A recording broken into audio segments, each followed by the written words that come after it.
आज सुबह 7 बजे से शाम 4 बजे तक पंजाब बंद का किया ऐलान। किसान संगठनों ने लोगों से बंद को सफल बनाने की अपील। किसान नेता सरवन सिंह पंधेर ने कहा, एमएसपी सहित 13 मांगे मनवाने के लिए पंजाब बंद का ऐलान किया गया है। सुप्रीम कोर्ट के आदेश के बाद बनाई गई केंद्रीय हाई पावर कमेटी की मीटिंग। पंचकुला में 3 जनवरी को होगी बैठक। संयुक्त किसान मोर्चा को मीटिंग में शामिल होने के लिए भेजा गया पत्र।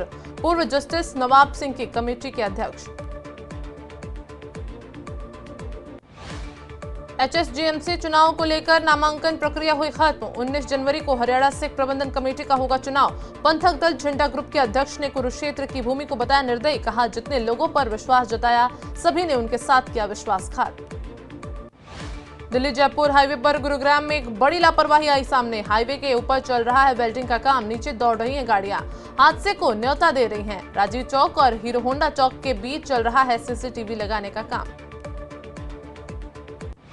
रादौर से कांग्रेस के पूर्व विधायक बिशनलाल सैनी ने कांग्रेस हाईकमान पर उठाया सवाल। कहा, कांग्रेस एक दिन लिस्ट जारी करती है, दूसरे दिन उसे वापस ले लेती है। यह सिलसिला काफी समय से चल रहा है, अब कांग्रेस में दम नहीं बचा।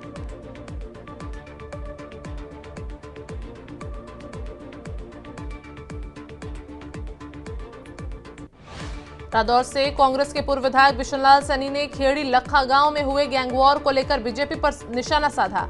कहा, बीजेपी से कानून व्यवस्था संभल नहीं रही है, ऐसे अपराधियों को जेल के अंदर होना चाहिए। हिसार में किसान आंदोलन और किसान नेता जगजीत सिंह डलेवाल के आमरण अनशन को लेकर महापंचायत। काफी संख्या में लोगों ने महापंचायत में हुए शामिल। साथ ही सरवन सिंह पंधेर और पहलवान बजरंग पुनिया भी रहे मौजूद। यमुनानगर गोलीकांड पर बड़ा एक्शन। मामले में 15 पुलिसकर्मी सस्पेंड। अरबाज खान और सचिन हांडा की हुई गिरफ्तारी। लॉरेंस बिश्नोई गैंग ने ली डबल मर्डर की जिम्मेदारी। चरखी दादरी में गंदे पानी के जलभराव से लोग परेशान। शिकायत के बाद नहीं हो रहा समस्या का समाधान नहीं होने पर लोगों ने पलायन की दी धमकी। यमुनानगर में बारिश के बाद बढ़ी ठंड। बारिश से किसानों के खिले चेहरे। किसानों की फसलों के लिए बारिश है फायदेमंद। विधानसभा के बाद निकाय चुनाव की तैयारी। करनाल मेयर सीट पर कोई भी लड़ सकता है चुनाव। इलेक्शन कमीशन के फैसले के बाद तेज हुई राजनीतिक हलचल। कैबिनेट मंत्री अनिल विज का राहुल पर हमला। कहा, राहुल और उनकी पार्टी को शर्म भी नहीं आती है। कांग्रेस मनमोहन सिंह पर राजनीति करने से नहीं आ रही है बाज। नू में बारिश और बर्फ ने बढ़ाई ठंड। बाजारों में बढ़ी गर्म कपड़े और खाद्य पदार्थों की डिमांड। दुकानदारों के चेहरे पर दिखी खुशी। चरखी दादरी में 73 साल के एथलीट की सीएम से गुहार। बुजुर्ग खिलाड़ियों को सम्मान दिलाने की अपील की। रामकिशन शर्मा ने रचा है इतिहास। 73 साल की उम्र में जीत चुके हैं 263 मेडल। रोहतक में फाइनेंसर्स की गुंडागर्दी। कैफे संचालक को लाठी डंडों से पीटा। मारपीट की घटना सीसीटीवी कैमरों में हुई कैद। कैफे संचालक ने 35 लाख रुपए का लिया था कर्ज। 35 लाख के बदले 1 करोड़ रुपए की मांग कर रहे फाइनेंसर।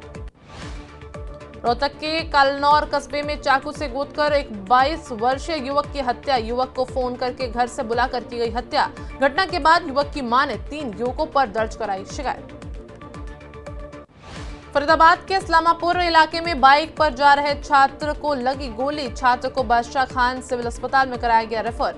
डॉक्टरों ने उसे उपचार देने के बाद इलाज के लिए दिल्ली के सफदर जंग अस्पताल किया गया रेफर। छात्र ने बताया, रास्ते में 3-4 लड़के आपस में झगड़ा कर रहे थे। उनमें से किसी ने गोली चला दी, जो गोली उसके हाथ और पेट में जा लगी।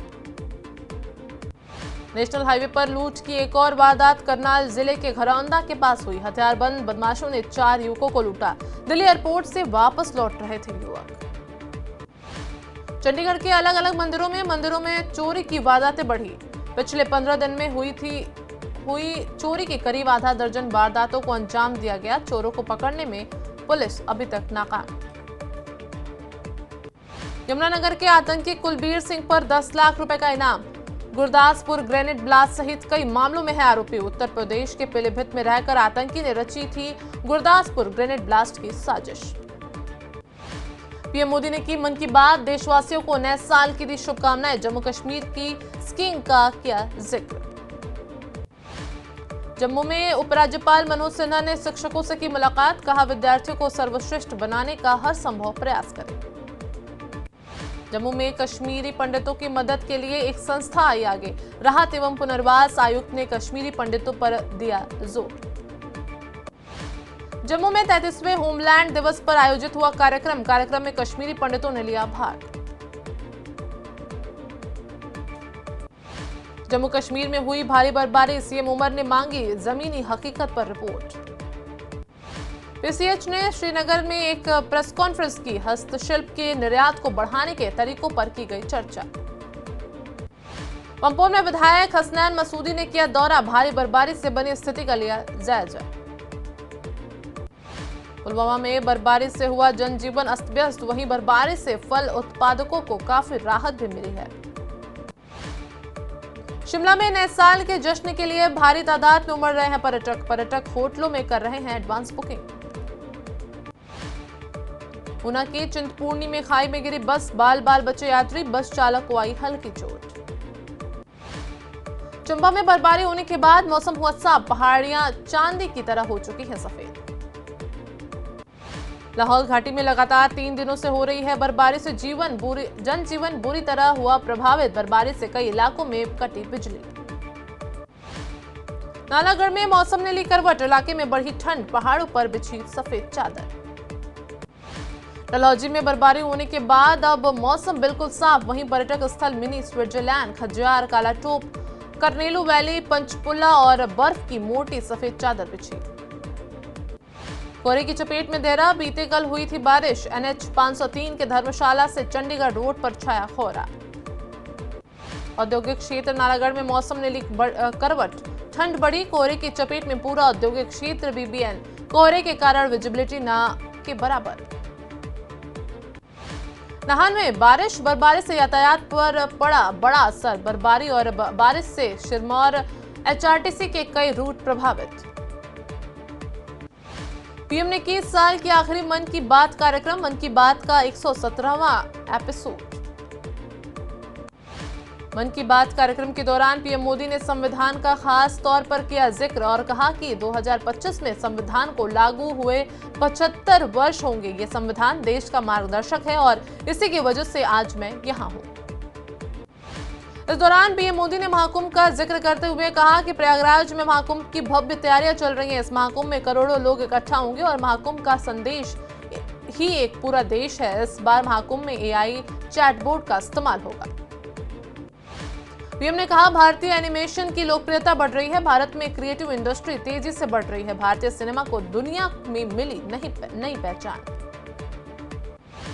मन की बात कार्यक्रम के दौरान पीएम मोदी ने मलेरिया के खिलाफ भारत के शानदार प्रदर्शन की तारीफ और बताया पिछले 9 सालों में मलेरिया के मामले में आई कमी। इसकी मॉनिटरिंग के लिए जन भागीदारी काफी सफल रही। हरियाणा के कुरुक्षेत्र ने मलेरिया पर नियंत्रण पाने के लिए बहुत अच्छा मॉडल पेश किया है।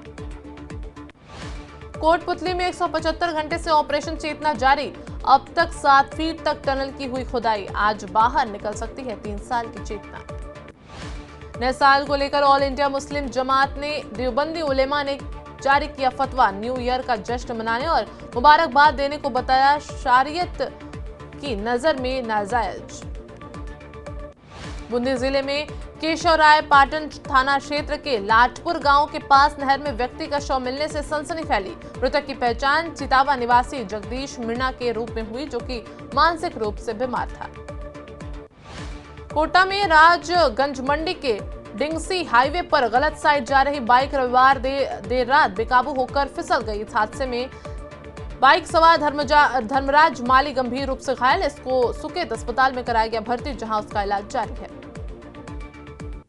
कोटा में रेलवे ने नए साल में 14 साप्ताहिक ट्रेनों को सोगरिया होकर संचालित करने का निर्णय लिया गया है। यात्रियों से अपील है कि इन साप्ताहिक ट्रेनों में रेल यात्रा का लाभ कोटा की बजाय सोगरिया स्टेशन से निर्धारित समय पर पहुंच कर लें। कोटा ग्रामीण के रामगंज मंडी में आनंद धाम पर आनंद विहार विकास समिति के तत्वाधान में श्रीमद् भागवत कथा का किया गया आयोजन। वहीं कृष्ण जन्म पर गाए गए गीतों पर संपूर्ण पांडाल में के श्रद्धालु भाव विभोर होकर खड़े होकर नृत्य करने लगे। चारों ओर पुष्प वर्षा की गई। अखिल भारतीय विश्व गायत्री परिवार की ओर से निकाली जा रही ज्योति कलश यात्रा रविवार को कोटा पहुंची। ज्योति कलश यात्रा की श्रद्धालुओं ने जगह जगह आरती भी की। यात्रा का उद्देश्य लोगों को जागरूक और प्रेरित करना है। सुजानगढ़ नगर कांग्रेस कार्यालय में पूर्व प्रधानमंत्री डॉक्टर मनमोहन सिंह को दी गई श्रद्धांजलि। इस दौरान मोहम्मद